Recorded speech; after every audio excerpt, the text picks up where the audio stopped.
How to redeem GameStop gift card online. Hello everyone, this is Lisa from Create, Login and Delete.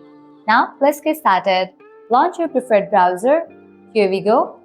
Now at the top you're gonna see the search box. Over there type in GameStop.com and search for it.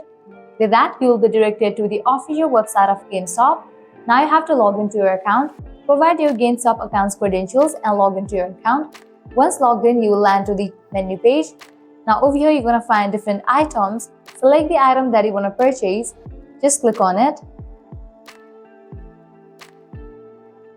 Select the condition and details of the item that you want to purchase. Then you can click on Add to Cart.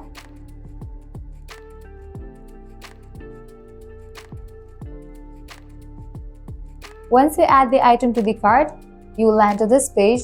Now over here, you're going to find different options. Scrolling down, you can select the payment method, likewise shipping details. At the end, you will find this section of promo code. Click on it. Now over here, you can type in your gift card. Now over here, you can type in your gift card number and then click on submit. And just with that, your gift card will be redeemed. So this way, you can easily redeem GameStop gift card online. This was really simple and quick process. I hope now you guys are clear about how to redeem GameStop gift card online. At the end, if you guys find this video helpful, don't forget to like, share and subscribe to our channel. Thank you.